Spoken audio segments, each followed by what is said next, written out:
Hi, everybody. This is Bonnie from Joy Unicycle, and joining me today is my friend Movie Fan from the movie universe. Hey. Sorry the location's going to change every now and then, because at the moment I'm finishing up baking a cake, specifically a hummingbird cake, which is bananas and pineapple and pecans. Look up the recipe whenever you can. But that's not the reason we're here tonight.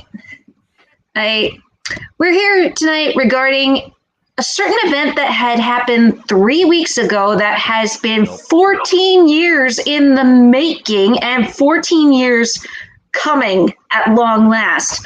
And I thought, since movie fan, you like talking about world events. I thought this would be perfect. Addressing the Yasir Said trial, also known as one of America's most wanted criminals. So I think we should give a brief update on what he has done and why he's on trial. Do you want to do the honors?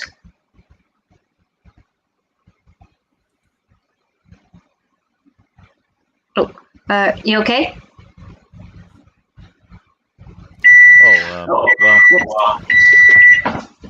Oh, yeah, you're kind of breaking up on my end. Ow.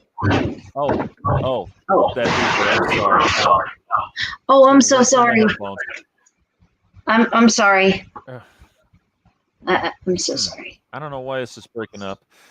It could be me. I've been having some storms in my area, so yeah, it might be me. I'm having storms in my area, so just a heads up, everybody.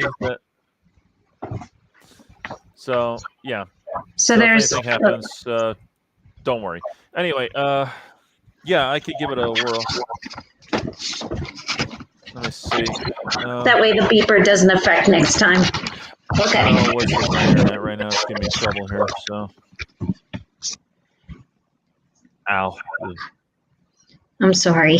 Yeah, probably a good idea because that was shooting right through my headphones. Ow.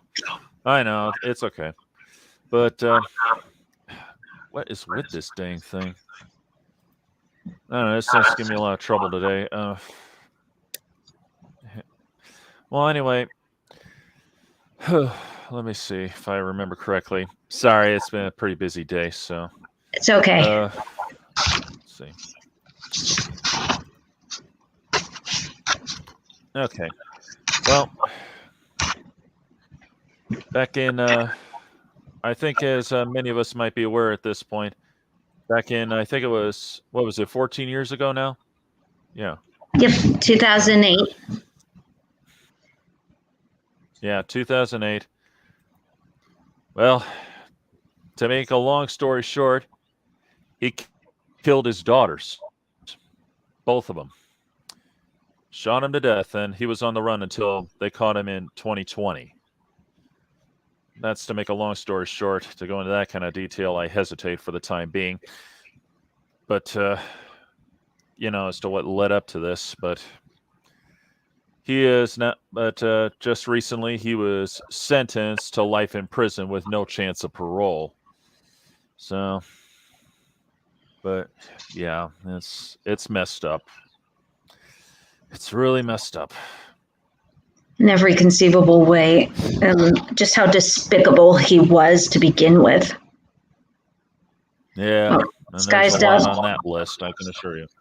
Sky's Dub sneak in like a ninja while using ninja magic. Yeah, that's what he does. Hi, Sky's Dub. So, hey, bro. Yeah.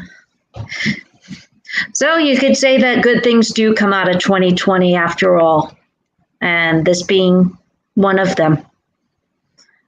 But pretty much the reason he shot his daughters was because of a thing called honor killing, where in order to quote unquote restore the family honor, the father or the relative of the disobedient child will kill them. And his two daughters, Amina and Sarah Said, were both teenagers, 18 and 17, respectively. And the only reason Yasir was ever caught was because Sarah left a dying message to 911 and incriminated her father right out. We're not going to play that call because it's graphic. And plus, I don't know if I have the technology for it either, but even if I did, look it up for yourself if you want. But yeah, yep, we caught you, Sky Stub. Sure did. Can't sneak in without us knowing this time. So, yeah, and basically what Amina and all that they ever did was date two American boys and refuse to refused to be married to a prearranged marriage that Yasir had planned for them. And also, they ran away when they found when he threatened his daughter with a gun. But because the mother went back, they all ended up going back.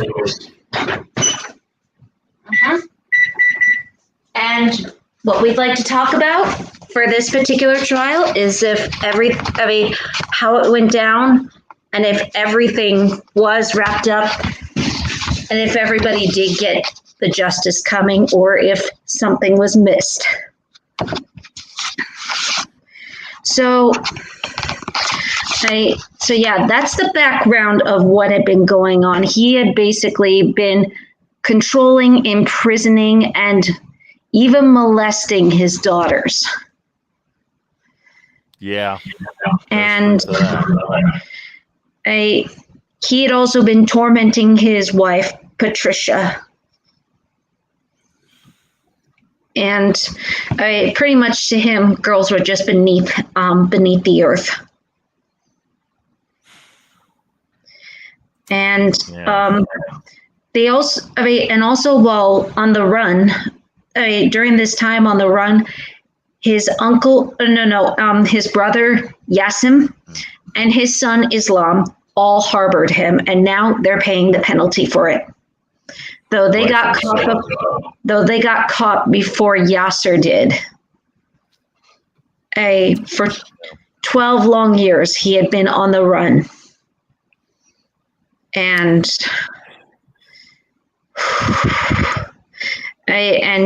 here comes the next part, the defense. One thing I'd like to know, when it comes to criminal defense, aside from getting paid to defend an obvious murderer or an obvious rapist or an obvious whatever, like, how do they sleep? Do they even know what they're dealing with, or are they just in it for the money, or is there something I'm missing? You know, that's a riddle I've been trying to figure out for a long time, Bonnie. I mean, you watch courtroom dramas like Law and Order, and, you can obviously think like, this lawyer is evil. He's just that proverbial shyster who's just in it for the money. And a lot of them really are. Let's get real. And then you get guys who you take to be like a real-life Perry Mason who just try to go for someone who they feel is innocent or has gotten a bad rep, you know what I mean? Like they've been railroaded, so to speak. But, yeah, the problem is the Perry Mason thing, or the Matlock thing, if you will, that's not too long ago. That's more of a myth than a fact. I mean, there are ones who do try to defend people because they really believe in what they're standing for or something, I guess. I don't know. Plus, I know the oldest excuse, and this is something that I've heard a lot when I took criminal justice back in college. There is an old excuse that everybody is entitled to legal representation. That's the excuse, And, I know technically that is written up in the law that everybody does have that right to legal representation. And of course, a lawyer must do his job or her job to the best of their ability. That is a fact. But at the same time, for ones who take cases like this, I just can't figure it. I mean, I wonder if they do sleep at night or if they just don't care. That's the question. And I could say this: if these are the people who clearly don't care or don't have kids, well, that might explain a few things. But yeah, I don't know. That's beyond me. That's a mystery that's been going on forever. Heck, I mean, why do you think there's so many lawyer cracks and stereotypes about how bad lawyers are? Heck, even though this is a little off topic here, it's no secret that Steven Spielberg has even gone into that mix, because if you remember the movie Jaws, he named the mechanical shark Bruce after his lawyer. His lawyer. Think about that. Oh, and don't forget, here's one thing that most people don't know about, unless you read the book. Jurassic Park. In the book, the lawyer was actually a big hero. He saved the kids multiple times and helped them out. Whereas for the movie, he's a chicken coward who runs off and then gets eaten by T-Rex.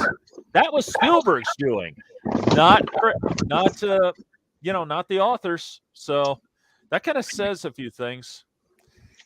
And to be fair, it kind of does tie in with the subject because, well, it's mainly in this PowerPoint, or in this point of time, we're figuring out like what it is about criminal defense lawyers. I mean, I get it that some criminals or some accused criminals are innocent,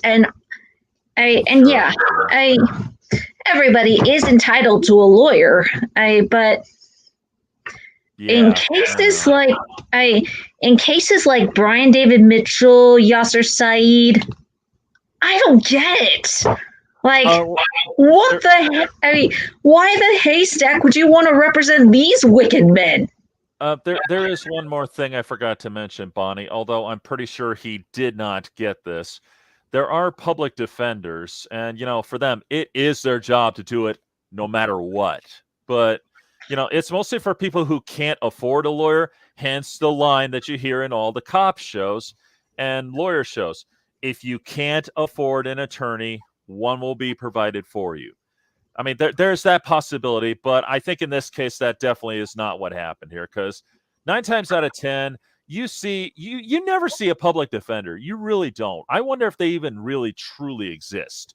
I really do wonder, because half the time they're big price lawyers. So, And if in cases like these, they really do believe what they're defending, because, I mean, you can't just do it for the money. Sky's dub. Yet lawyers charge when they say it's free. A big lie, though. That's true.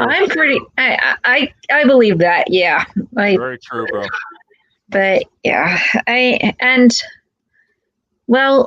what the closing defense had to say for pleading for Yasir Said was both clever and disgusting. And a failure. Very much, because the biggest thing that the prosecution had in their favor was Sarah Said's dying words on the phone, and also Amina's back and forth texts and emails with her teacher that told everything. Oh, yeah. And I mean everything, every detail of how both girls were being treated, and how they were scared and why they were scared, how the family was affected, and so on and so forth. So the defense team had to acknowledge that 2 girls were murdered. Yeah. But they accused the prosecution of racism. Excuse me, but this has nothing to do with it. This is This was a murder from a father who hated his kids. Clearly, they were trying to jump on the 2020 bandwagon, and I know you all know what I'm talking about here. But really, this had nothing to do with that. So, and to be fair, there are cases where racism is involved, but in Yasir's case, no. nope. He killed his daughters. Yeah. End of story. Not end of story, but you know what I mean. And it was because he wanted to quote unquote restore his family honor. Though actually, I think it was Patricia's sister who said it best. He didn't restore his family honor. He stained it with their blood. Yeah, he did. Yeah, so they were clever in that, in acknowledging their deaths, but they were pathetic in their approach. And on top of that, get ready for the absolute worst lie you have ever heard in your entire life from Yasir Said. So he took the stand in his own defense, which people say is a big mistake. I'm not educated in the court to know much. But I am a little, and it is. Usually, they do not let their clients get on the stage, so to speak, because when the prosecution gets a hold of them, that's when they start really ripping them to shreds. Because usually they try to avoid that. There is a lot of truth in that. So yeah, in this case, it was a very stupid move on the defense's part. And I think even without the prosecution's involvement, I think even the jury would have seen right through that crap. Right through his crap, because so just to give a reminder of what happened. Yasir Said on January 1st, 2008. As soon as his daughters arrived, he said that he wanted to take them out to dinner. He took them in his taxi cab and drove out and then shot them. Twice for Amina, who was next to him, and 9 times for Sarah, who was in the back. And here's his crap story. Yasir, it sounds kind of Indianish, from India, or Arabic. It's Arabic. He's Egyptian. Mm-hmm. He was Egyptian born, eventually got a green card to live in the U.S., a huge part because he married Patricia. Yeah. So here's the story that Yasir set up. And feel free to stop me at any moment if it sounds too stupid. Okay. So he's taking his daughters in the taxi cab. He acknowledges that. And then he sees that somebody is following behind him. And he decides to, and he tells them, take the cab, it's all yours. And he gets out and walks over to a shop. And then he hears about his daughters being shot. And he remains in hiding because of the media's cruel intentions. Oh, brother. Yeah. The jury probably saw through that like a screen door. The dog ate my homework sounds more plausible than that crap story. And get a load of this. The prosecution asked him, if you could take back what you did that day, and stayed in the car, would you have done it? And he said, yes, because I love my daughters. And even had the gall to say that Sarah was wrong on the phone, that it was not her dad who shot her. Yeah, and let's not forget, he was on the run for 14 years because he knew they were on to him. And I'm Mhm. sorry, but despite the claims that you see on popular TV shows and all that, how they say like, "Oh, they were just afraid." That's a bunch of baloney, and we all know it. If he was really truly innocent of what he had done, he wouldn't have run. Heck, I know there's still a lot of debate on the legendary John Benet Ramsey case as to whether or not the parents were involved in what happened to that girl. And that we will never know for sure. Let's get that very clear because they screwed up so badly. We will never know that for sure. All I know is that the parents, they didn't run. They didn't flee. I'm not saying guilty or not guilty. I'm just saying that when you run, you might as well just put a big sign on your back that says guilty. That's the truth. That is a proven fact. And I don't know if he would have known about that, recording it or not. Maybe he did because I don't know. But anyway, point is, just running and not being found for all this time and saying afterwards, I didn't do it. Yeah, sure, okay, yeah.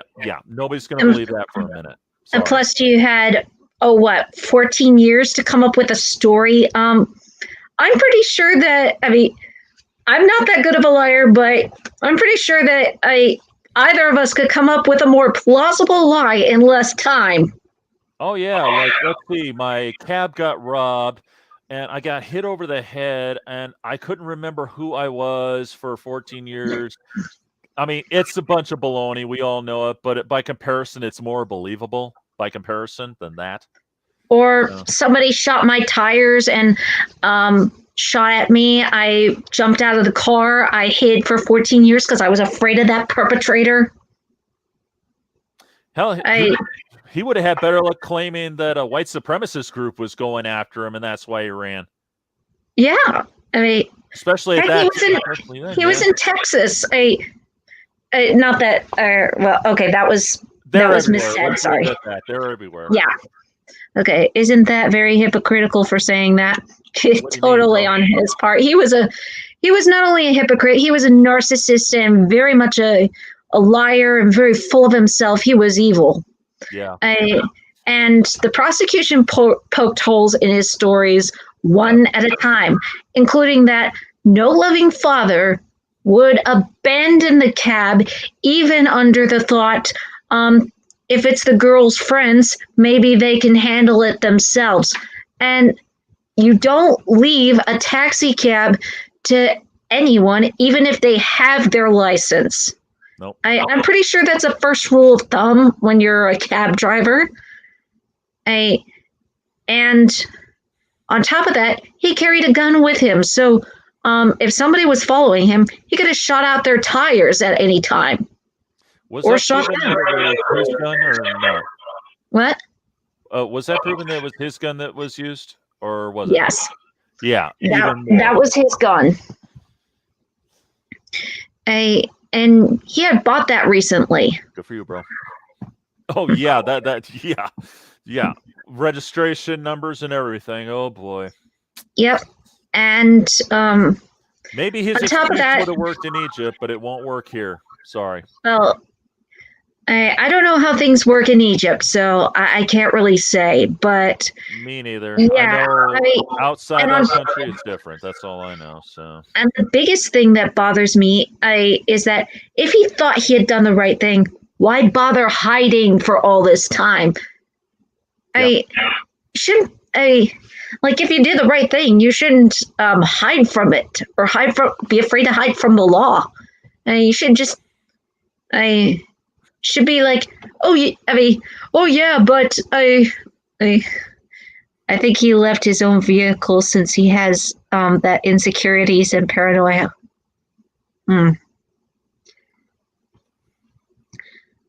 Well,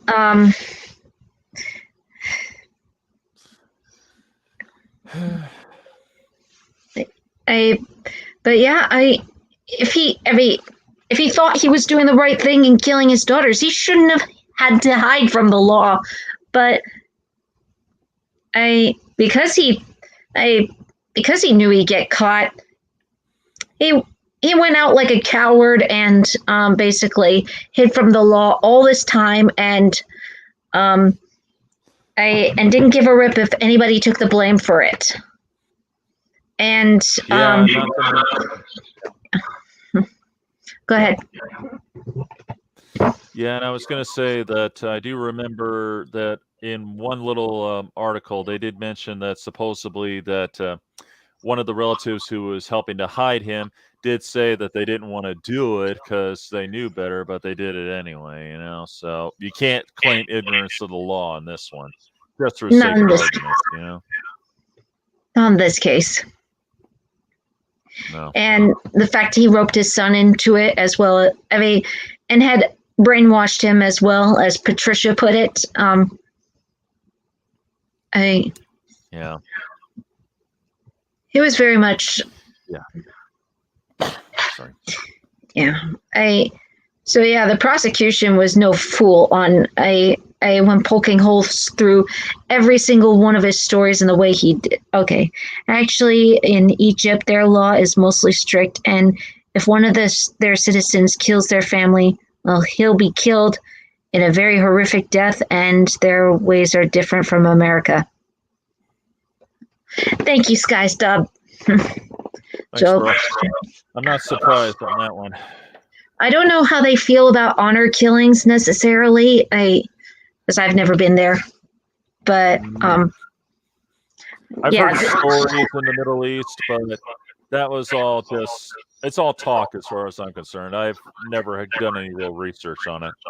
Well, so, sadly, there have been a lot of honor killings going on, and we've not always been able to recognize it. And this was one of the few times we've actually seen it in our country, tragically. And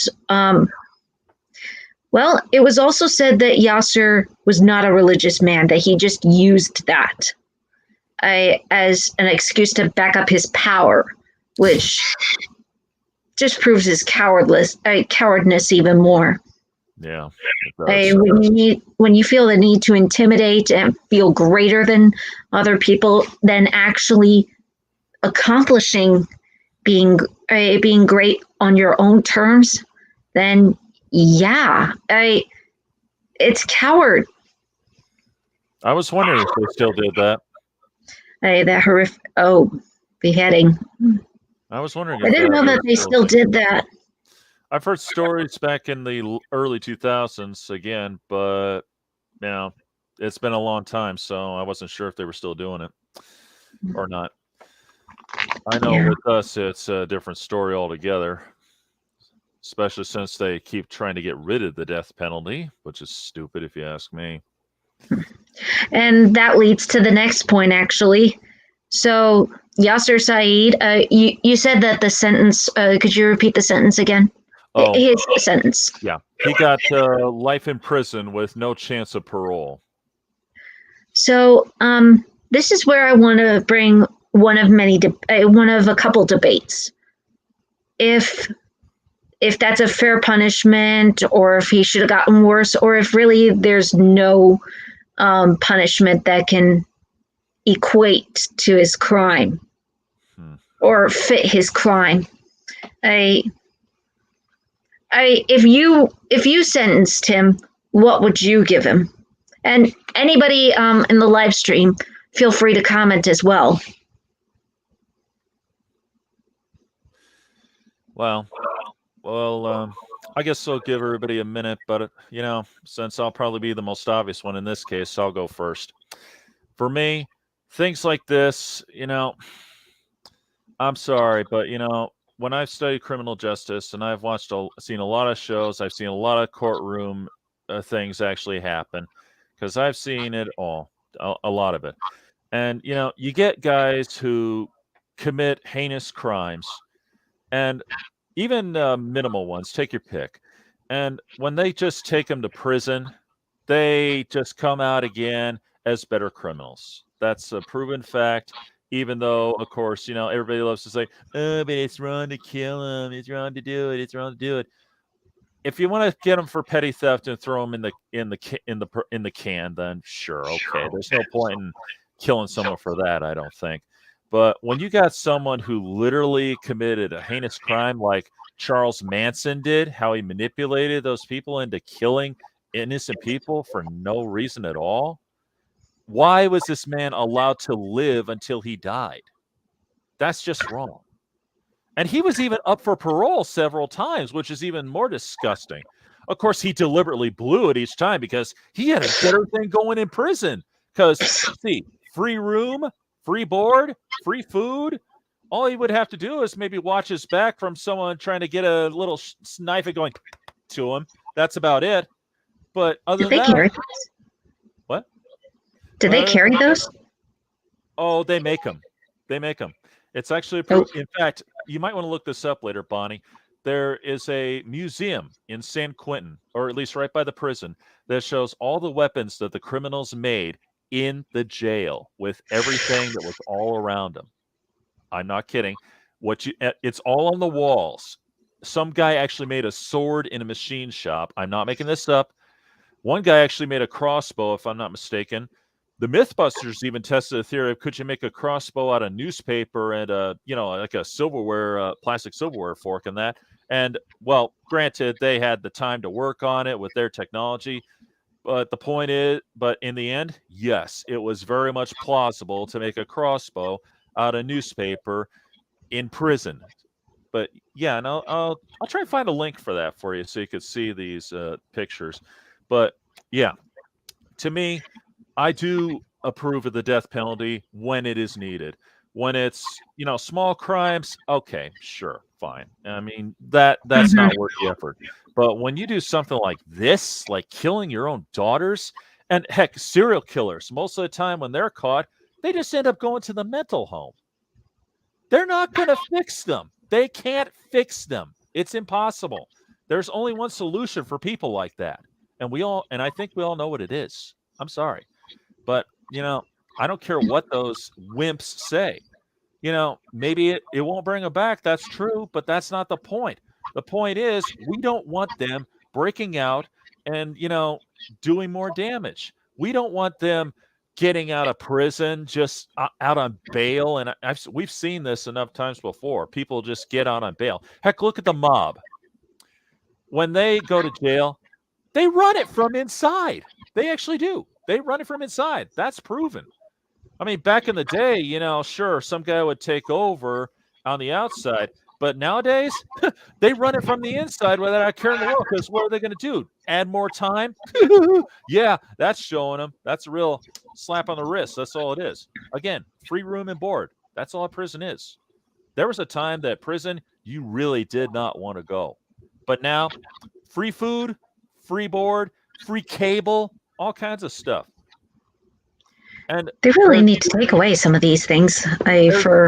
Yeah, there's even stories about certain visits. I'm not going to say it, but it's those visits. But it's that proverbial story about the heck. There's no way around it. And we've all heard stories about the conjugal visits, if you know what I mean. I don't know if it's true or not, and I don't want to find out. But if it's true, that's messed up that they're even allowed, if it's true. But anyway, yeah, to me, I truly don't think these girls really got the justice. In fact, the mother actually said that herself because he should be executed for what he did. I mean, he literally murdered his own daughters just because. And that's about it. Yeah. So. And in many ways, I think he deserved more than life in prison because, in all honesty, like you said, free room, free boarding. But at the same time, some people could argue that if he got the death penalty, I believe he has an obsession on having power and feeling powerless is his greatest weakness. That pretty much was his desire for power was his biggest weakness. Yeah. Charles Manson was a cultist, and the crazy part, he died in my hometown prison. So yeah. Yep. Sorry about that. But yeah. What was I saying? Yes. In some ways, people could also argue that giving him the death penalty is giving it too easy for him, like giving him an out in a way. I can't really say. And for some people, it has been the coward's way out. That was how Ariel Castro, he killed himself to not face the lifetime in prison, and he had only spent 1 month in prison for kidnapping and holding 3 girls for 11 years in his house, his horror house in Cleveland. Yeah. And he couldn't take being in there for his full sentence, so he took his life, and that was his ultimate act of cowardice. So, in some ways, if Yasir did get the death penalty, some people would argue that that's giving it too easy for him, and that letting him live out his life, that he has to hear his daughter's screams for the rest of his life, or whatever, or however it goes. But basically, that he feels that he gets to feel every karma of what he gave his daughters. And in a way, he kind of does get that karma because, well, he imprisoned his daughters at his home, and now his home is his prison in a literal sense. Yeah.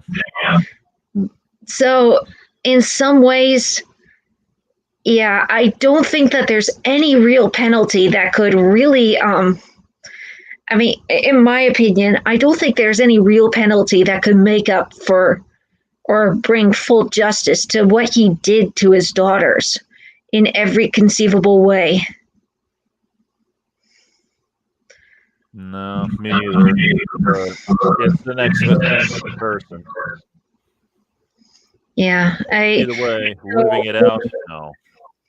Though if he was to have the death penalty, I would have given him the electric shock.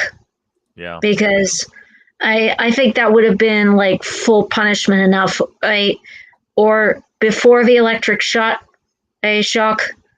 shoot his legs and arms.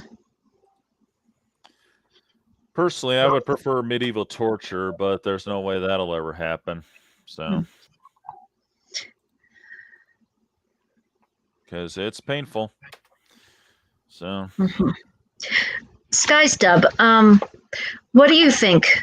Does Yasir deserve the death penalty, or has he been given the full justice by never being allowed out?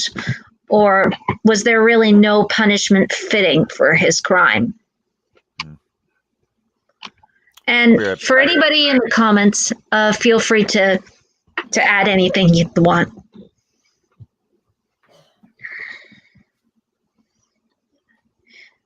It's true, bro. I was in a big boy jail, but I was pretty bad, and they do allow it a lot often. Oh.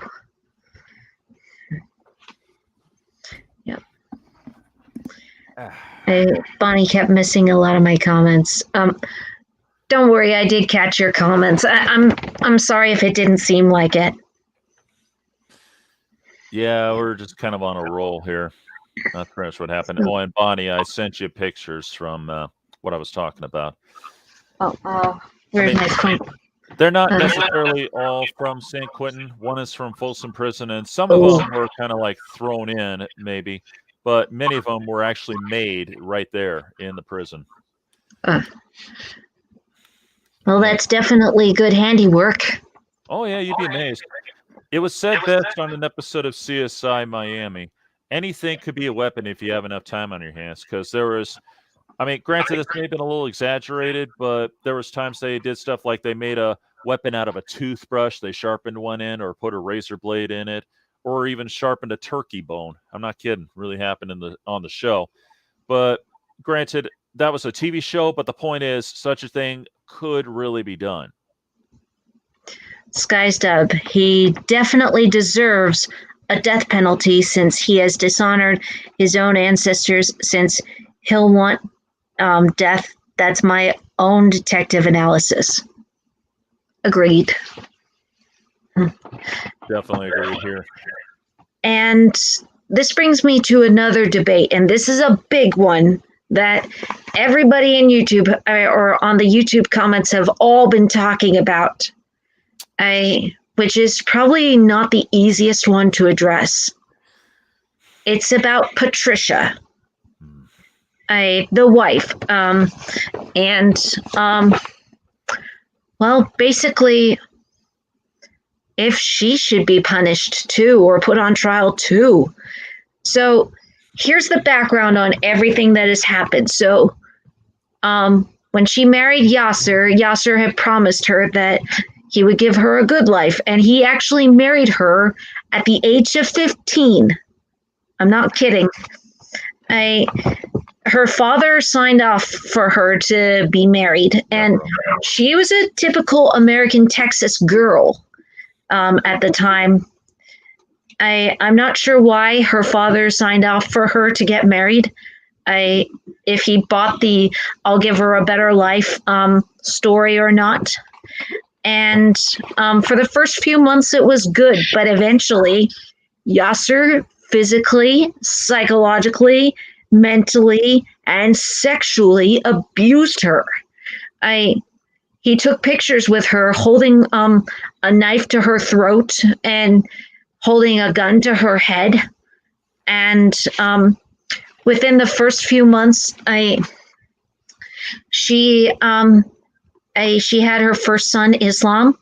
Then the next year it was Amina, and then the next year it was Sarah. And she always went back to Yasir. She was basically being his handmaid in so many ways. And whoa, that's pedo-ish. It is still illegal unless she was 17, since it's legal in Texas. Pretty much. And Yasir was 30 at the time. Sorry to make it even worse, but that was the thing. She was 15, he was 30 when they married. And and all during the years, not only did he abuse his two daughters, he abused her. And it even got to a point where anytime Amina and Sarah reported what happened and reported what Yasir did, Patricia would help dilute the situation by helping convince them to take back their story and come back with her to him, even when they didn't want to. Both Yasir and Patricia would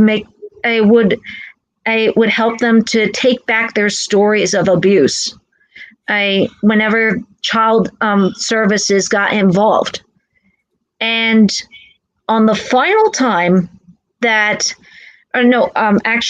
before then, so at one point when Yasir found out that Amina was dating her true love, and yes, I say true love because that was how they described it.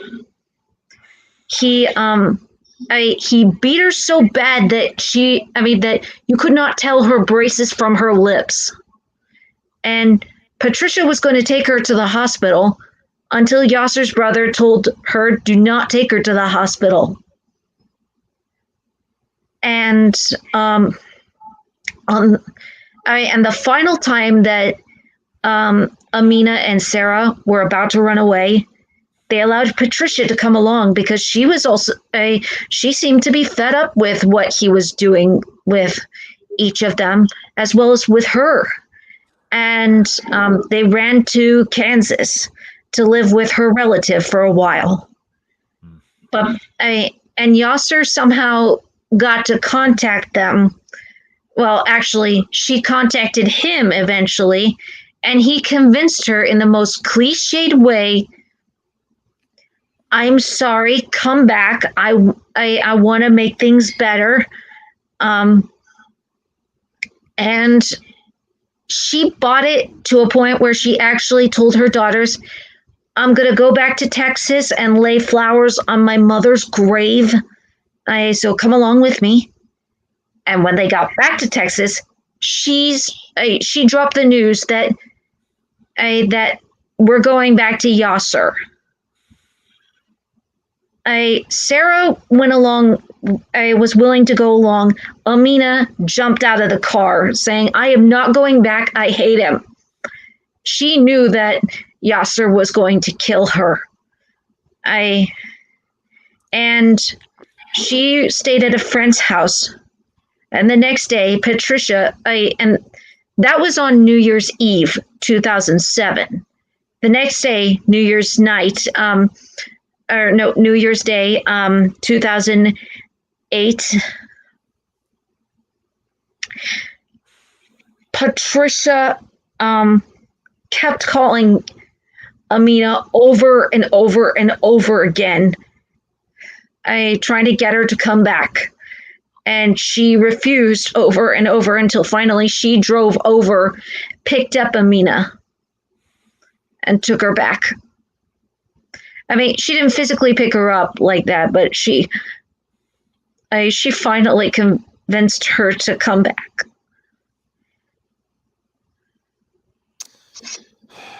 And and this was all, and as soon as Amina came back, Yasir said, I want to take the girls out to dinner. Apparently it's legal in Egypt, Cairo, and which is heaven for the pedal bears. Yeah. Not surprised in this case, and I'm sorry. Honey, if you need a minute, I can take over. All right, I'll take over. Sorry, folks, this is a pretty emotional thing. Even I'm disgusted by it. But yeah, all I could say, I'll just keep the ball rolling by saying that should she have been prosecuted or should she be prosecuted, which, since she hasn't been, it's a possibility. Well, that's a tough call for me because on the one hand, I've seen this pattern before with abuse victims in general. It's always the story. This is literally every time. It's always, they always go back to them. They always make up every cliche excuse. They go with all of it. And, I'm sorry, but, when your daughters were clearly in danger and it was so obvious that they were in danger, I think she should be held accountable for this. To what degree, I don't know. The thing is, would the prosecution try? I wouldn't bet on it because I don't think anything like this has ever come up before in such a way. And if it has, then that's news to me because, that I haven't heard every crime story known to mankind, but I do know that usually when the prosecution takes a case to trial, they want to make sure it's one that they can actually win at. They're not going to try to waste taxpayer money, so to speak, on that one. That's just an old cliche line. I'm sorry to use it, but that's the line they always use. They don't want to waste taxpayers' time and money on a trial that they know that they are not going to win at all. I've even heard stories that's supposed to be when they arrest somebody for like whatever charge, usually they try to have multiple charges just so at least one of them will stick, But we all know in real life that's about as likely as I don't know, as catching a fly with your bare hands without super speed. It can be done, but it's very unlikely. But anyway, and I'm talking the cliche martial art thing, not the, But anyway, yeah. Do I think she should be held accountable in some way? Yeah. How and in what way? I have no idea because I've never heard of anything like this before. So it's beyond me. They just cut to the chase is all their main focus. And to be fair, prosecuting Yasir was the biggest thing that needed to be done. And in every video about Amina and Sarah Said, whether the trial or the documentaries or so on and so forth, they all keep pointing at Patricia Owens. That was her maiden name. And saying that she should be prosecuted. On the one hand, I definitely agree. If that very day that I don't know if she witnessed this or not, but she knew that Yasir had pulled a gun on Amina that day. He didn't shoot her, but or not shoot her at that time, but he pretty much was going to kill her for refusing to marry a man in Egypt that he had arranged, which by the way was a 40-year-old disgusting man back in Egypt. And believe it or not, yeah.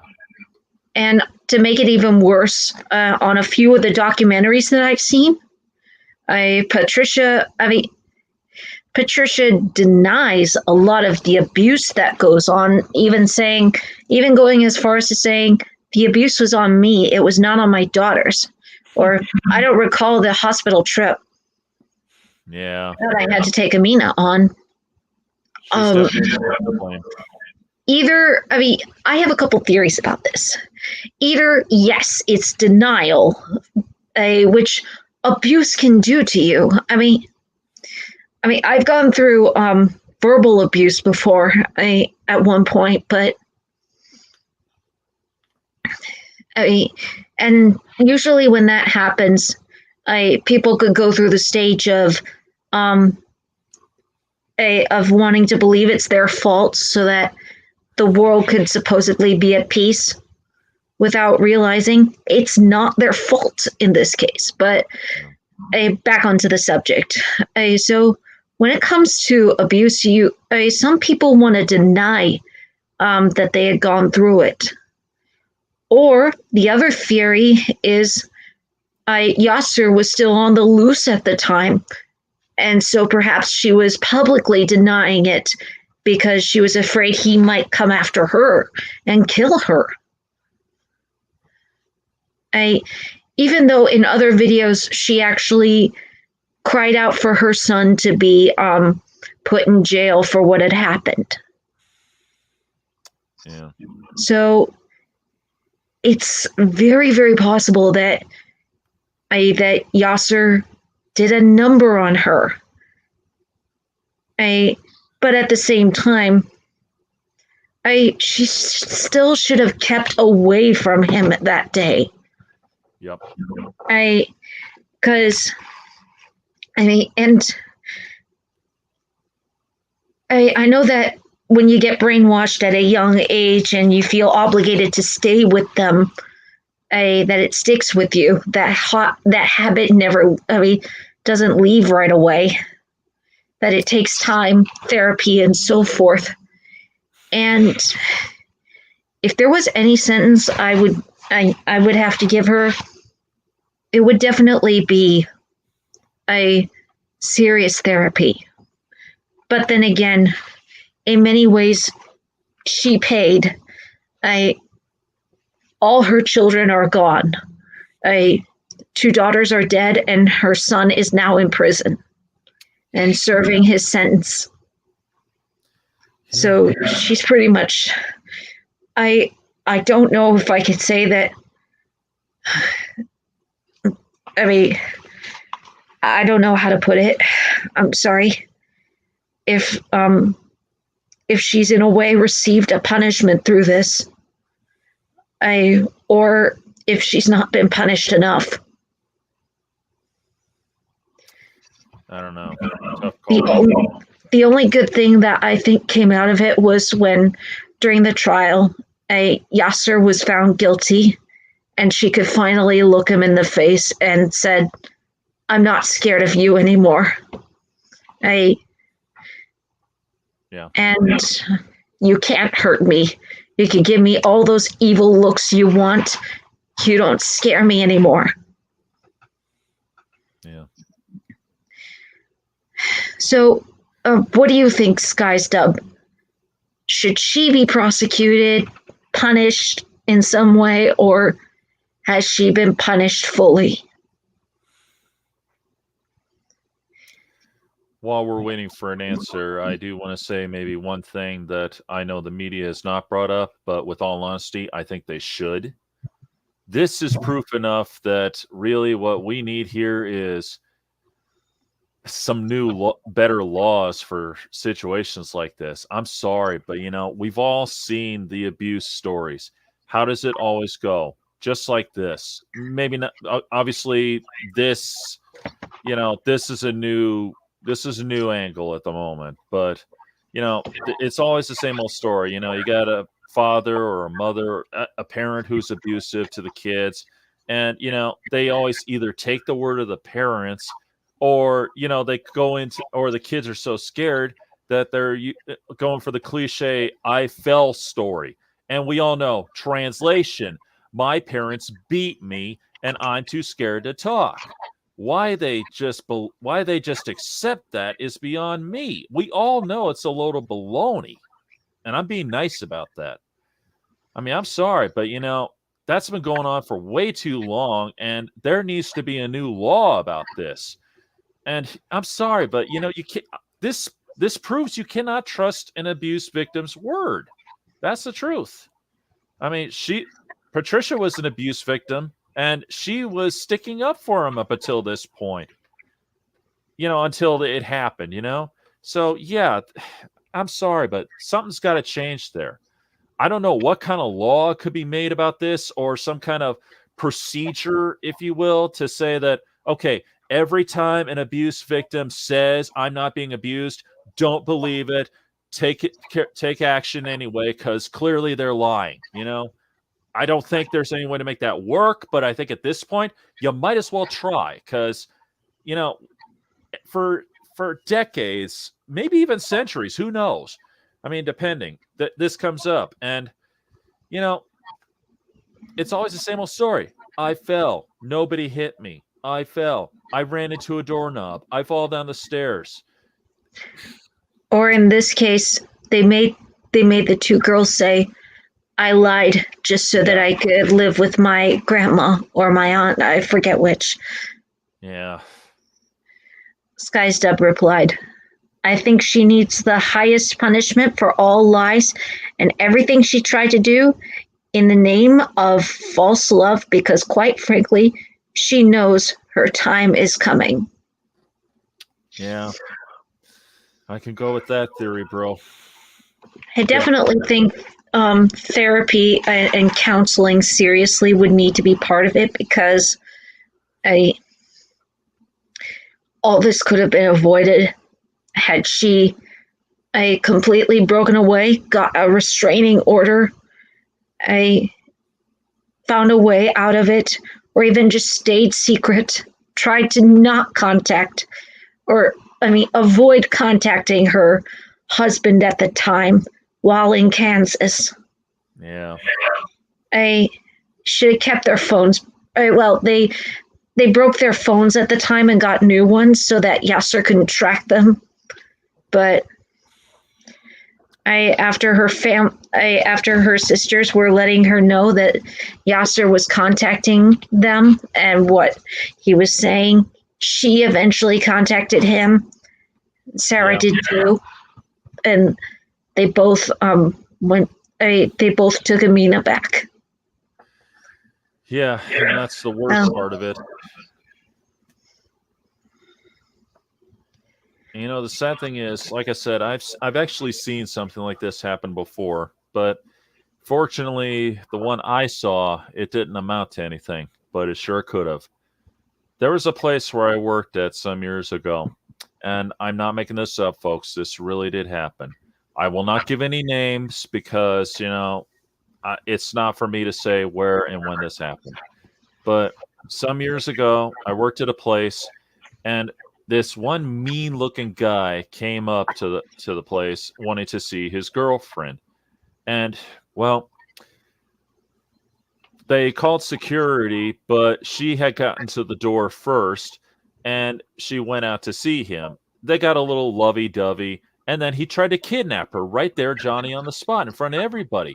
Fortunately, a lot of the coworkers were around. They got him away from her and pinned him to the ground until the police came in.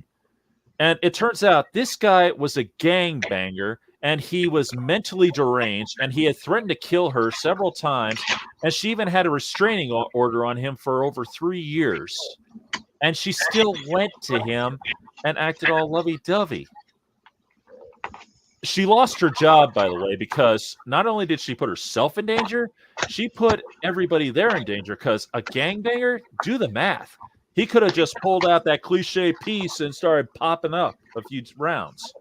And she just went and did that. This really happened.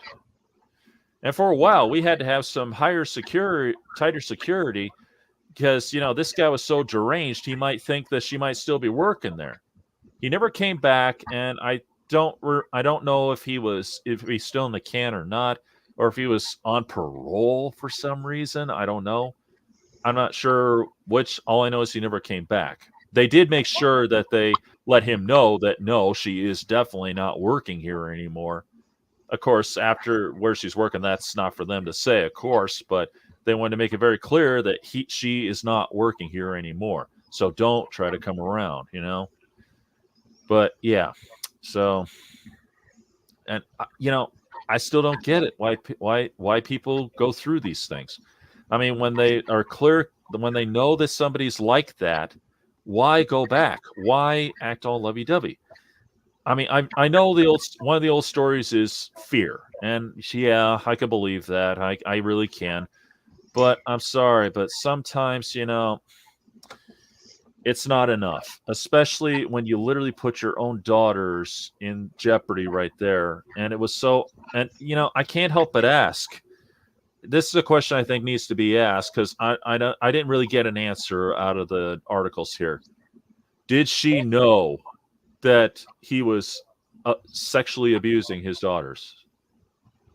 That's the question. Because if she did, then yeah, she definitely needs to be prosecuted in one way or another. I think that I think her mom called her and told her about it. When her grandchildren went to live with her for a while or stay with her for a while, I think that she told Patricia. Oh, jeez. Typical. It's always like this every time. And people wonder why a lot of us don't have any faith in the system these days. And I mean the justice system. That's the thing. I mean, I'm sorry. And I got to say this. This has got to be said. Go I ahead. cannot understand why the prosecution didn't try to shoot for the death penalty. I mean, that phone call, the text messages, the fact that he ran, and, any eyewitness testimony to the, well, technically it was more what they call hearsay, I guess, so that wouldn't have counted. But the text messages, the phone call, that And is... there were a few witnesses to her. What did this guy want? Did he want him to actually videotape himself killing them and going, oh, I just killed my daughters? Was that not good enough for him? Really? I'm surprised he didn't do that because he often filmed his daughters. He stalked them. He had his video camera on them constantly. In almost every creepy, bone-chilling way. And yeah, I think another reason fear's definitely probably is one part of why she went back, but an attachment, and I don't know, tell me if this is the wrong word or not, Stockholm Syndrome. Yeah, I think that's the one. Familiarity. It's like how to start over. And when you've been manipulated for so long, and and that's all you know. And you think that nothing this serious can happen, even though it's come close to happening. So people, if you're seeing this right now and you're dating somebody abusive, drop them, because it's not worth it. It's really not worth it. Maybe, even if it takes a while before that comes out, get rid of them. Because it's situations. Well, it may not go as extreme as Yasir Said went, but you never know. And you're more valuable than that. You truly are. I may not have gone through that kind of abuse, but I did go through verbal abuse, and it took me a while to finally stand up and say, leave me alone. And I had help saying, leave me alone. But yeah, you don't, you're more valuable than that. Sky's Dove. It based on psychological effects of one victim, or many to say because their mentalities is definitely broken as well. Their own life being at danger and risk. Very true. Very true. Yeah.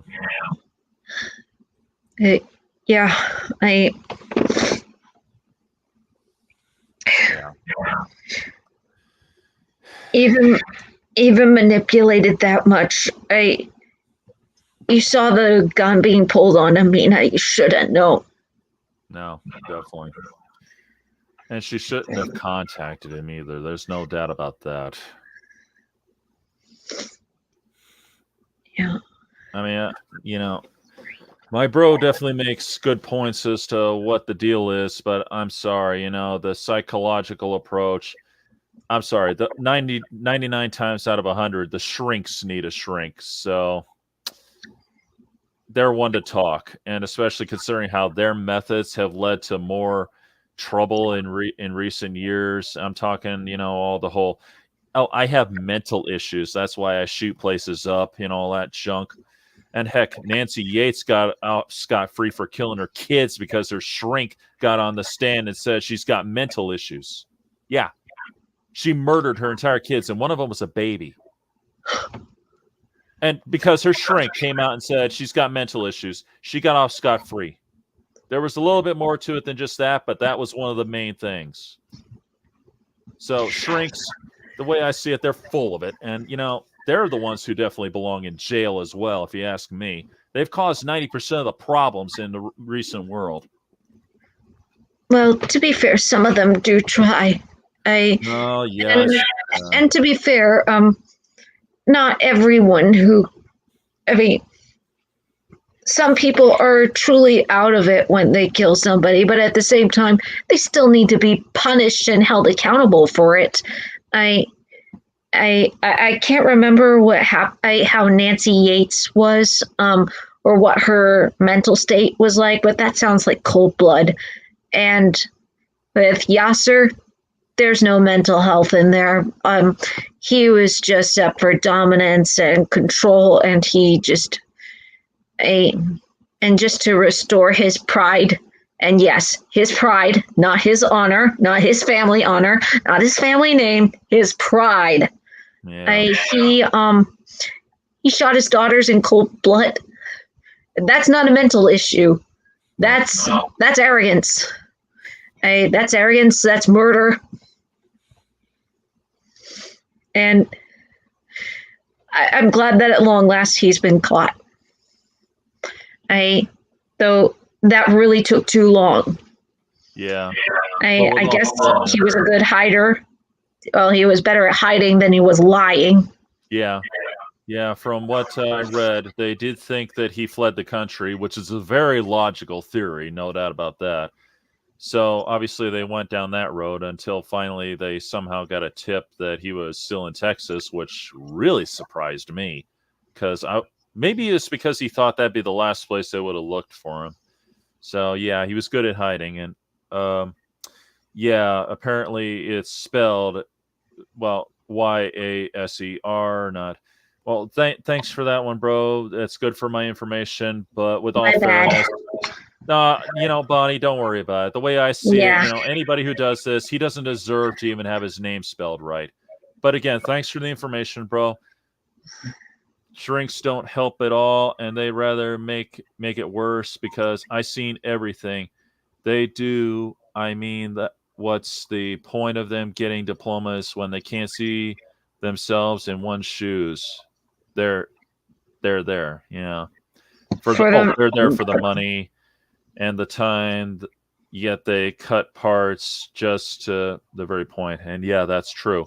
And need I remind everybody, even though this was a fictional character, Harley Quinn was the Joker's criminal psychologist who interviewed the Joker, and look what happened to her. Enough said there. I mean, she's a fictional character, but she is a representation as to how shrinks really end up, and that's the truth. And it's a sad fact. And I've heard more stories and seen more stories about shrinks who give bad advice and all that. And there was one who didn't see the signs that this guy was threatening to kill his girlfriend for some reason. Yeah, he actually told his shrink, if I see my ex-girlfriend, I'm going to kill her. And he did nothing. And because your shrink, you're supposed to report this. Yeah. I think this was before that. I think that's what led to it, but I'm not sure. It's been a while since I've heard this story, but yes. She became a psycho villain. That is just what happened to Harley, yes. But yeah, I mean, this is something that you're supposed to report. If you hear somebody saying that, or what year was that? Let me check that. It's been a while, so I can't quite remember.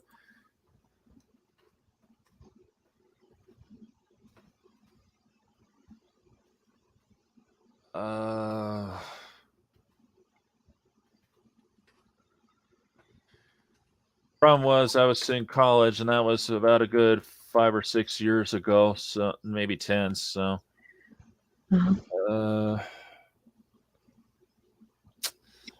yeah, I can't find it because the problem is I can't remember the girl's full name. I remember her first name because it was a pretty odd one. And plus, being a guy, it sticks in your mind. We'll leave it at that.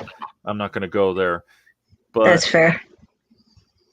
But and maybe I'll tell you that later, Bonnie, if you're curious. But anyway, right now, because of my standards, I can't.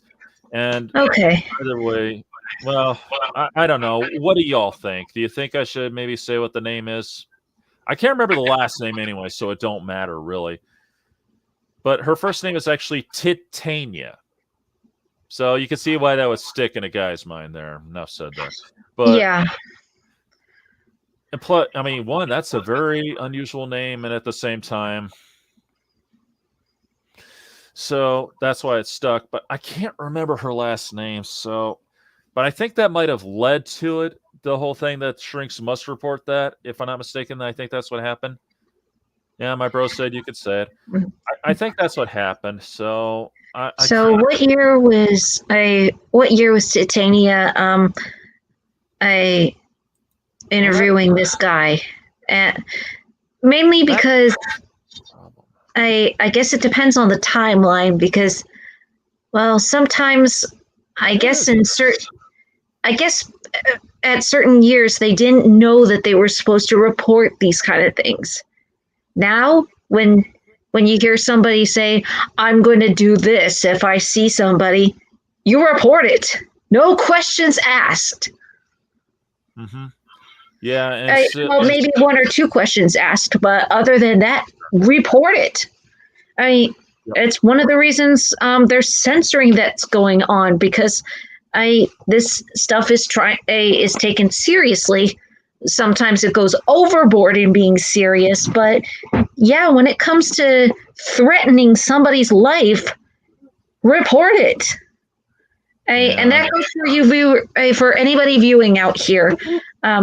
You hear somebody report or saying that they're going to do something to somebody's life, then you report them. Yep. Yeah, I'm not finding it here, so I can't pinpoint it. I remember it was some time ago. Oh, I didn't miss the joke, bro. I just kind of was thinking about, the situation at hand. But yeah, Psycho Ranger. I remember Psycho Rangers. They were awesome, by the way. Still legendary. But no, I didn't miss it. It's just given the situation and all that.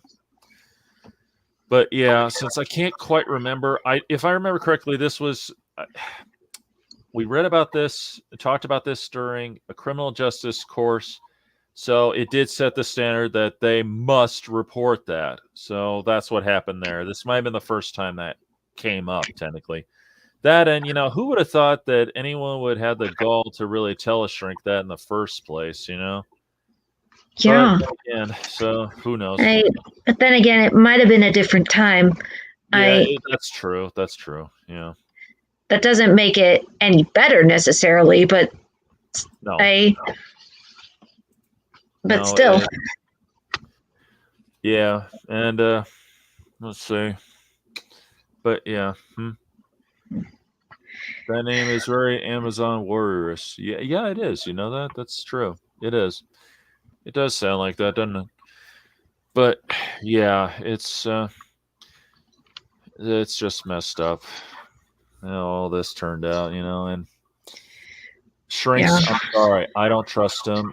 They've caused enough trouble with their stories, their psychology, their sociology junk.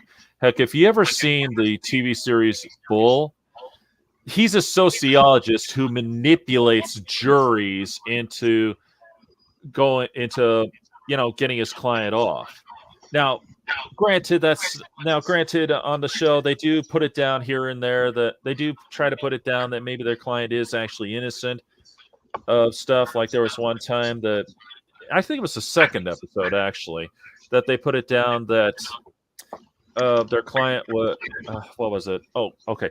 She was a pilot and on a passenger plane and it crashed and everyone but her died.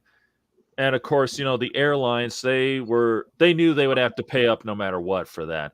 But they tried to take a lot of the heat off of themselves by trying to blame it on her. Big surprise. That's really true. They would do that. And the thing is, they still manipulated the jury by their emotions and by studying their emotions and all that to sway it their way, and that's how Bull works.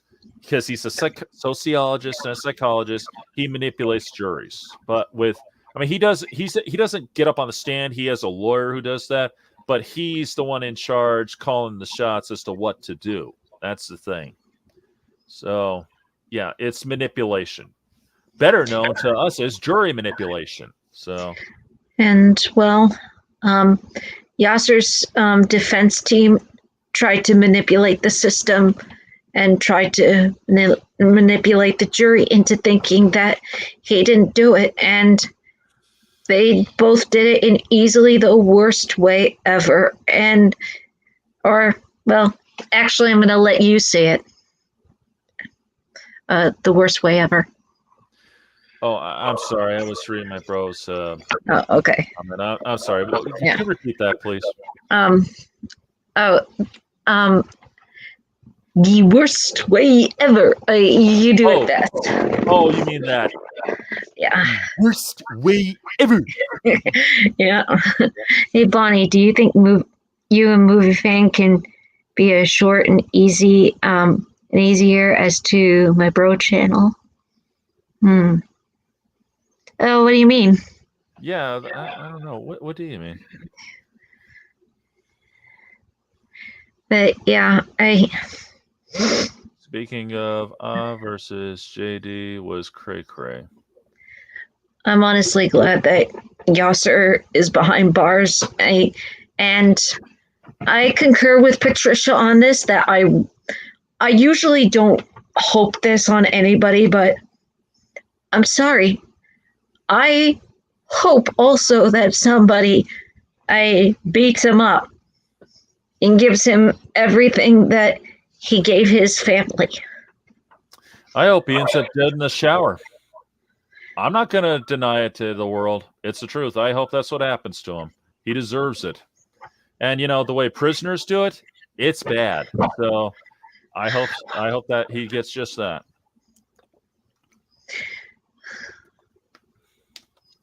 So, yeah. And usually I don't feel this way. Oh. Oh. Oh, I'm sorry. Yeah, you see, my bro was suggesting that I just change my title, my channel title, to Movie Fan instead of the Movie Universe. I changed it years ago because there was a lot of movie fans floating around there, but that's why the title Movie Universe. But I don't know. Yasir is already living in hell prison. Good. Well, I would hope so. I don't know, but I would hope so. Heck, put him in solitary confinement / suicide watch, because no, he deserves to be in the dark and hearing his daughters over and over. I hate to say it, but I doubt he is. I really do. So people like that don't have a conscience. He probably doesn't at all. I think he killed his conscience a long time ago. I wouldn't doubt that. And personally, I hope that there's just some big, beefy guy or a whole gang saying, "Hey, you think you bet you're so tough killing your daughters, huh? Well, you'll find out how tough it is in the gym yard." Yeah. And, well, he himself's not that tough or beefy or anything, and he wouldn't have been. He's lost all his dominance now. Yeah. Which makes me even more happy. And in some ways, to make it satisfactory, a lot of the interviewers kept talking about how he treated women as they were beneath him. Well, the prosecution was a lady, and she ripped into him. The judge was a lady, and even his defense team, I'm shocked at this. There were a couple women involved. One of them was a translator. Yeah, of course. Though I'm not sure why he needed a translator, because did he speak Egyptian during the whole time he was in hiding? I don't think so. I really don't know. They don't bring that up. There's no way. Or was it just a farce? Maybe it was a farce. I think they may have been leaning on the possibility that, he's so new to our country, he doesn't understand it. But it seems that the defense didn't really go on that angle, though, so I don't think so. He wasn't that new anyways. He, let's see, 2008. 2008 minus 19. No, minus 18. So that. Yeah, he would do well. So, well, 2 years before that, 1988 or 87, he would have had his green card by then. Yeah, since Egyptian's not a common language here, he would have definitely had to have learned English or something. So no. Yeah, and I get that he had contact with his relatives, or at least some of them.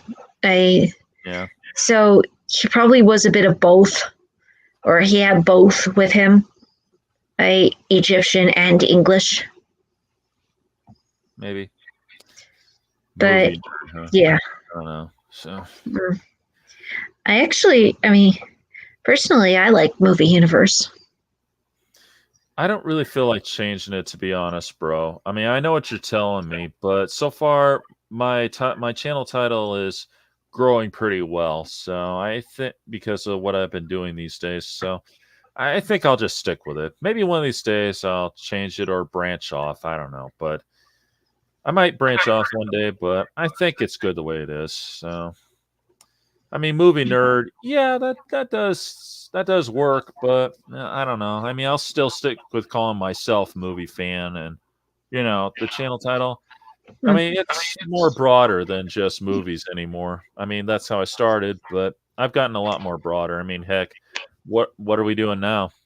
So that's definitely broader. So, and I've Yeah. even and I haven't said anything yet. I've considered doing a little something lately that might be kind of interesting, but I'm not sure if I'm really going to go through with this or not. It's not really a channel. It's just more like a whim that I kind of got in my head.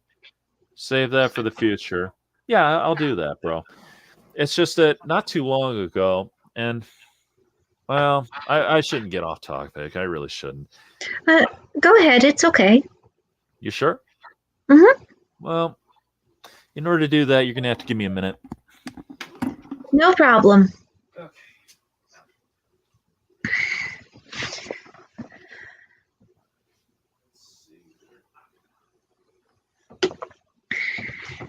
All right.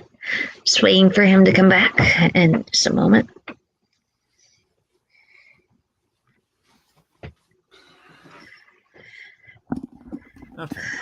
Okay, I'm back. Not too long ago, in fact, probably about a month now, I think, almost. I went to my local antique store, and I came across this cute little book, and I couldn't help but look up, see if there was anything on YouTube about it, because there's a lot of people who read old books these days, just because, like the old Stephen Kellogg books of Paul Bunyan and that. You know what I'm talking about, Bonnie, right? Yeah. Hmm. Well, I found this cute little story. I could not resist it because, well, you'll see the title and you'll see what I mean.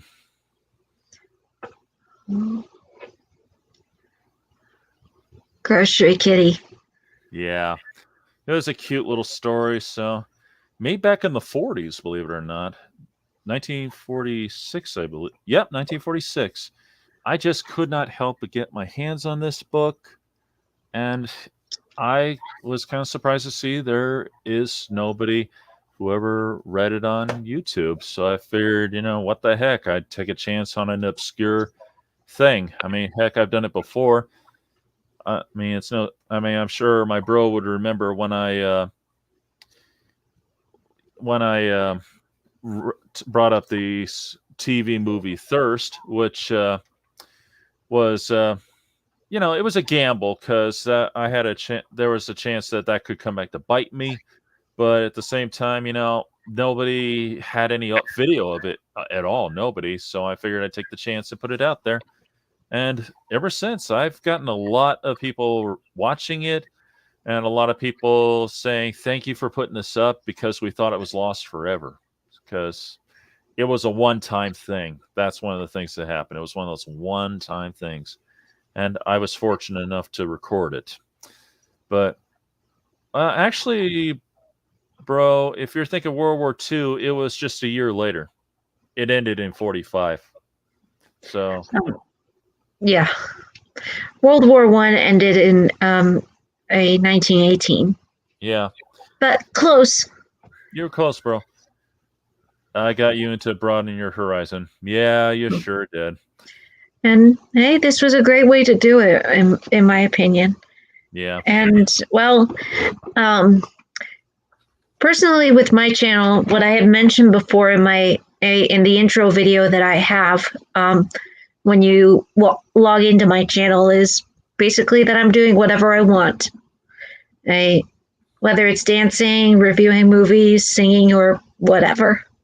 And I wanted to do this one because this was a case that I had been looking at ever since I saw the documentary about Sarah and Amina, and I've been wanting them to get justice. And I cannot say that I cannot say if they got the full justice, but I believe they can finally rest in peace now that their father is behind bars. Yeah. Though he really deserves a lot more. Oh, I wouldn't call you a dummy, bro. I mean, No, it's not at all. that happens to a lot of people, and half the problem is they don't try to preserve history anymore. In fact, it's like they're trying to avoid it altogether. Heck, when December 7th comes around on History Channel, they don't really hardly talk about it anymore. They just show bad movies. That's about it. They better not show that Michael Bay movie. I don't even want to. No, I think maybe that came up once, but only once. But no, they don't do true documentaries anymore. They've done stuff like what was that one? The story about there was one time they did that movie about the paramedic who was in World War II, the one who never carried a gun because he was a conscientious objector. I mean, he was drafted, and that's what happened. He didn't want to fight because he didn't believe in killing people. I can respect that. And, so since he had no choice, he was in whether he wanted to or not. So he ended up joining the corpsman squad. That's, the corpsmen. That's what they're called. Corpsmen, we might call them paramedics nowadays, but back then, maybe they are still called that, but I don't know. But, the corpsmen, these are the guys who, they treat people. And in his case, he would run out there and grab a wounded person and bring him back. And he would never shoot. He would just go out there unarmed, completely unarmed, and do that.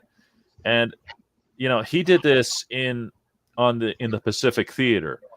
And Bonnie, you might remember from our little Michael Bay thing that I did mention that the Japanese did not follow the Geneva Convention. They did not even care. You mentioned that, yeah.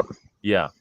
And you might remember that I did show a picture of prisoners being used for target practice. It's all true. Granted, when they bombed Pearl, they did have strict orders to only go after military objectives, not civilians. And that they take it personally when someone disobeys orders. So in this case, yeah, they did follow the Geneva Convention. They tried to play it by the book more to a fine point.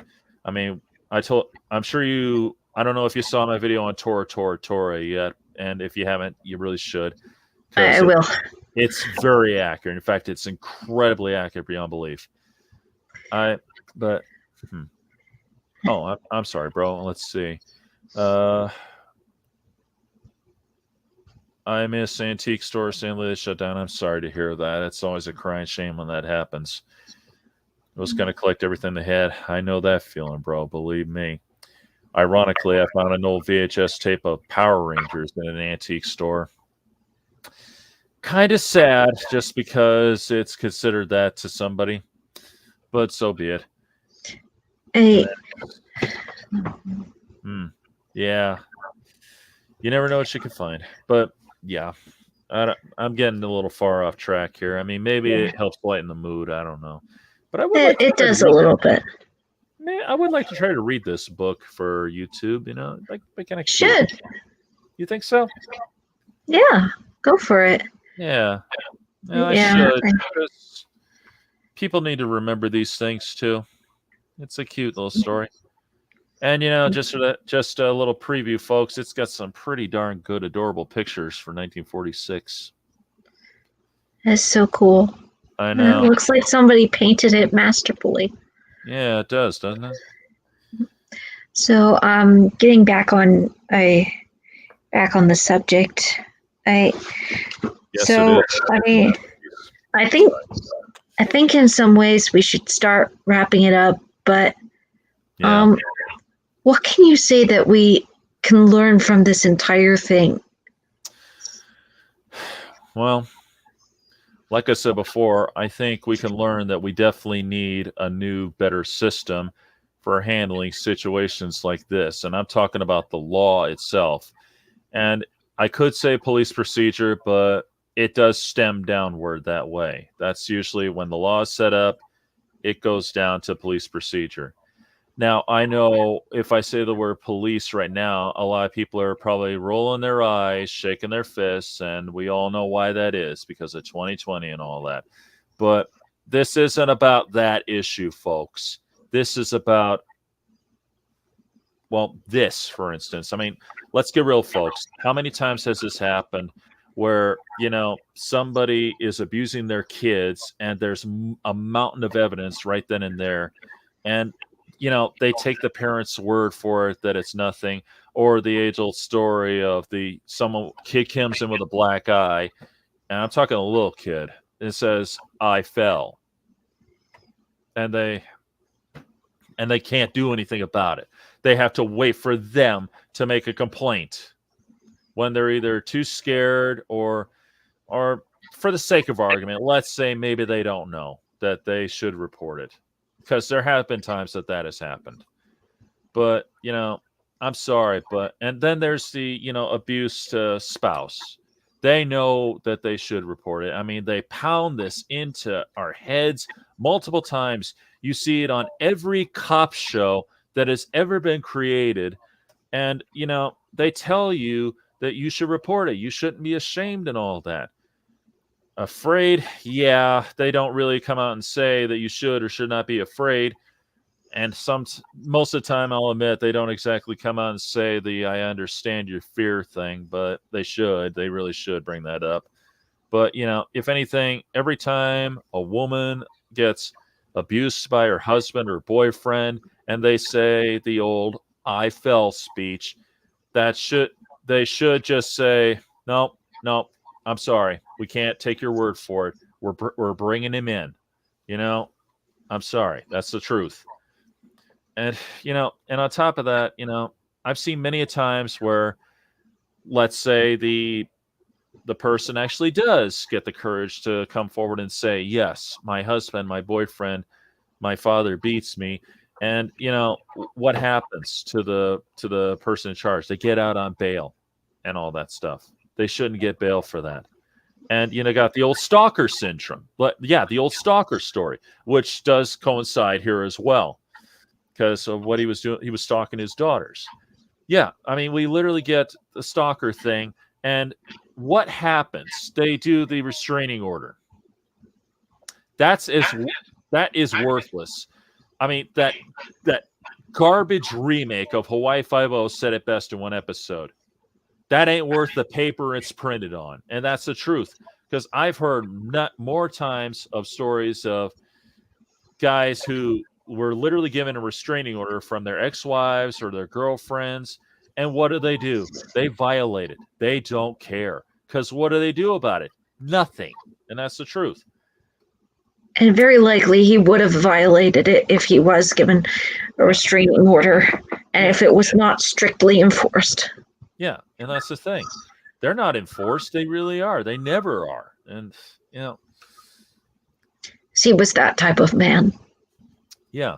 But yeah, either way, we definitely need a new system. We definitely need some new laws that definitely should stem to the fact that should somehow come up with, for abuse victims, that when they say they're not being abused, that we can't take their word for it and we can't just wait for them to make the charge. Heck, look at this story of a child called It. As I recall, the kid didn't really make the charge to his teachers. The teachers could literally see it written all over him that he was abused. And of course, they did the right thing and went to the police and did everything they could to help him. I mean, I can't remember if he did anything. I've heard that. I never read the book and I wouldn't want to. From what I've heard, it's terrible. It's terrible because it's all true, because what they did to him. Of course, the family claims that he made it all up, but yeah, right. The evidence that was written all over his body says otherwise. So, yeah. And well, with Amina and Sarah, they did report it, but every time they reported it, they were forced to retract it when their parents got involved. And on top of that, they also knew that while they were still in the minor age, or while Amina was still in the minor age, she was treated as such in the eyes of the law, getting the parents involved. And well, she knew that no matter what, her father was going to get involved with everything. So whenever she told her teachers about it, she said, every time we've reported it, they don't listen. They don't listen. Yeah, and that's the thing. It's the truth. Something definitely has got to change in this so-called protocol. And also for every abuse victim out there, like I said, I'm going to reiterate, get away from them, because you're better. No, you deserve better than this, because if they're going to continue treating you like trash, that is not love. No. Love is self-sacrifice on both parts. It's a two-way street, not just one. Not just one way. I don't know if Patricia felt love for Yasir or not, but Yasir, what he did to Patricia and to his daughters, that's not love. No. That was all about power, control, and now to quote from one of the Avatar comics, and I mean Avatar: Last Airbender, to quote one of the comics, he's just a small man trying to be big. Yep. That's all he is. Yep. And same goes for the abuser. They're small, just trying to be big. And ultimately, it's going to fail them. It's failed Yasir now, and it will ultimately fail him in the very, very end. Power and control was on Yasir's mindset. Very true. Very true. And for the abuser, just stop. Yeah. Because you ultimately, and this is coming from somebody who is in a way a control freak and trying to step back from it. Yeah.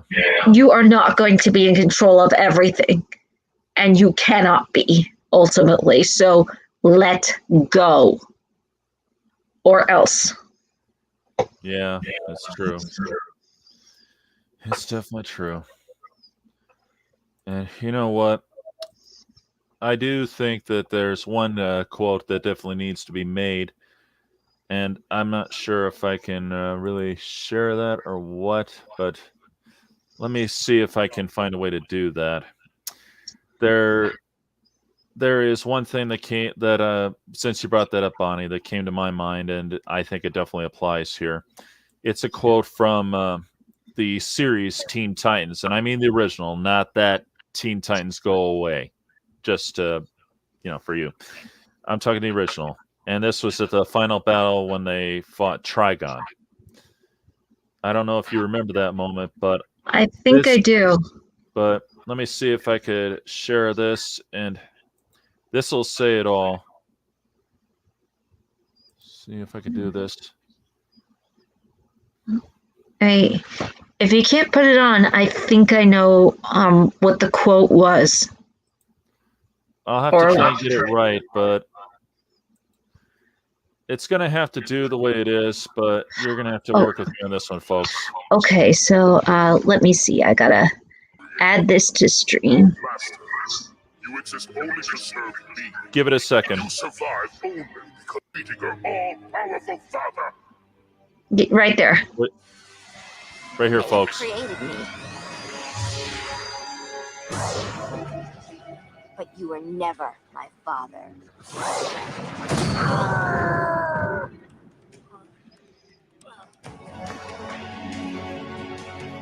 Give it a minute, folks. Rich, insignificant. Fathers are kind. Fathers protect you. fathers raise you. I was protected by the monks of Azrath. That's good enough right there, because that's the truth. That's what real fathers do. Yeah. They protect their children and raise them. They I may don't not have do always what you had did. I may not have always had the best time with Papa, but he was nothing like that.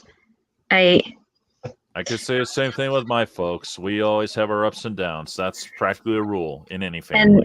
But And I can tell you, in contrast to Yasir's story, if Papa and I were in the cab and somebody were following us, he'd stick with me. Heck, he'd pull me out of the cab if needed, yep, or my even dad tell would me have to jumped run. in the line of fire.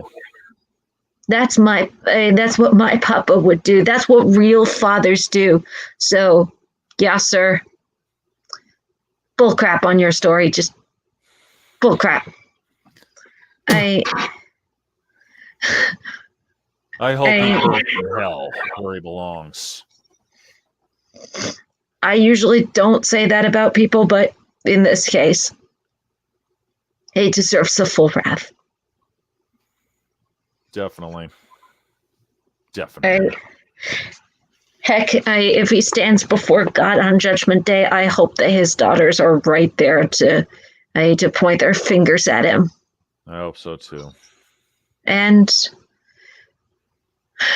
I hope that Amina and Sarah Said officially rest in peace, and that nothing more troubles them, body or soul. Me too. They really deserved to live through life and enjoy life. They wanted to be doctors. They wanted to do a lot with life. Yeah.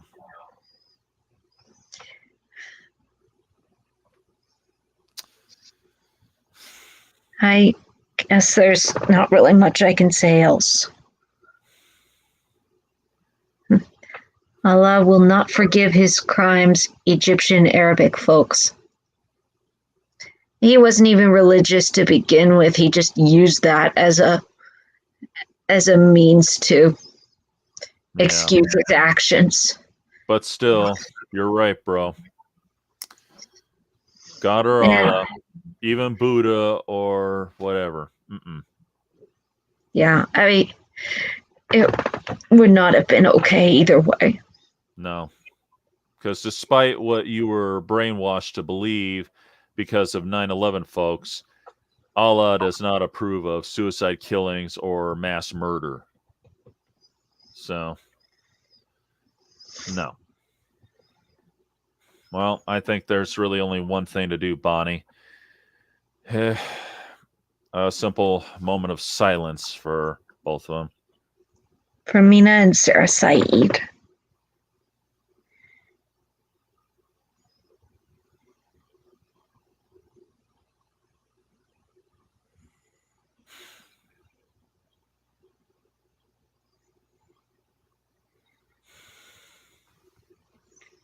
I want to thank you, Movie Fam, for joining me on this and for my first live stream, and for everybody who's been watching, and for Sky's Dub for joining us in the comments.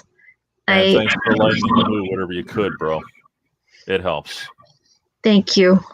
I'm sorry to everybody that this has not been a happy live stream, and usually I am happier than this. Even my angry Disney sequels movie review is more lighthearted than that. But unfortunately, this was a case to talk about, and all the aspects surrounding it. Yeah. Hopefully for the next movie or the next YouTube video, it will be more lighthearted than this. But what I want to... But thank you. And thank you, Sky's Dub, for joining us. And for anybody in the comments out there after the video premieres, thank you for watching. Yeah. And And I'm glad to have been a part of it, Bonnie, because this kind of stuff needs to be called out. It does. And thank you for joining me on it. Of course, Bonnie. You can always count on me for stuff like this. And also thanks to the justice system for finally putting him away. And for not dragging their feet. They're usually dragging their feet for 20 years. Yeah. I had to make this this stream positive then negative. Thank you. So yeah. Thank you for finally finding him and putting him away. May he never, ever get out. Except in the box. Yeah, that's it. Thank you. Put him don't let him out unless he's in a box or in an urn. Yep. Definitely. I guess it's now a good time as any to sign off. I think so too. Well, It's Bonnie from Joy Unicycle saying see you later. this is Movie Fan signing off.